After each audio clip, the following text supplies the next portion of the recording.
Hi guys, ito nga pala ang biyahe namin papuntang Coto Mines. Located ito sa Masinloc, Zambales. Around 5:30 am kami nag-take off and nag-stop over muna kami saglit sa Hopi Kubo para magkape.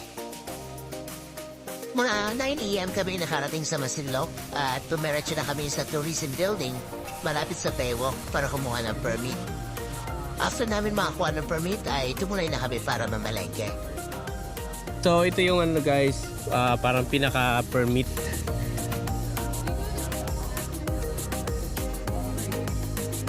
Oh, nakamera tayo. Ha? Nakamera tayo. Pagtapos mamalengke ay dumiretso na kami agad papuntang Coto Mines. Meron tayong 3 checkpoint na madadaanan at required permit na kinuha natin kanina bago ka makakadaan. First checkpoint. First pa lang yan Tatlo raw yan Kung mahilig ka sa off-road, mag-enjoy ka dahil unlimited ang lubak dito.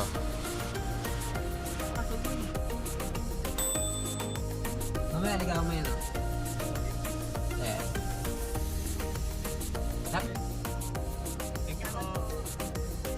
Medyo mahaba pa ang biyahe kaya sa sasakyan pa lang ay nag-prepare na kami ng mga lulutuin at nag-marinate ng mga karne.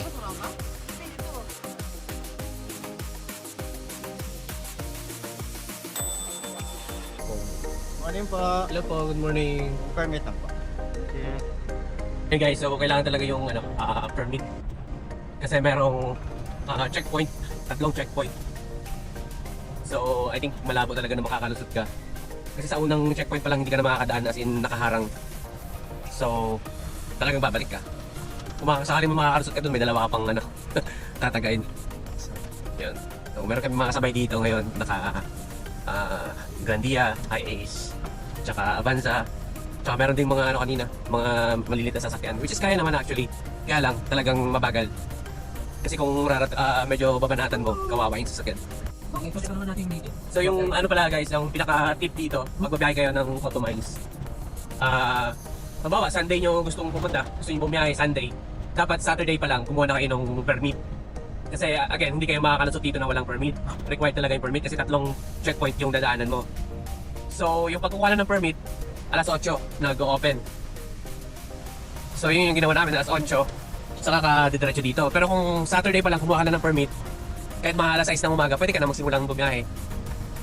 So, depende sa sasakyan mo, abutin ka ng mga 1.5 to 2 oras yung biyahe papasok dito sa Coto Mines.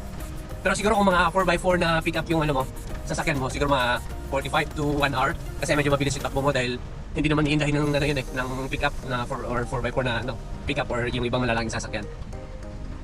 Pero kung yung mga crossover, mga family vehicle, kahit na van, yun, abutin ka pa rin ng mga 1 hanggang 2 oras. Pero meron namang option kung gusto mong mag-commute, meron namang jeep. Ayan, so yun yung mga yun, bisita rin yan dito, nag-commute. So maganda yung experience dun sa probinsya namin, tatawag namin yung na top load.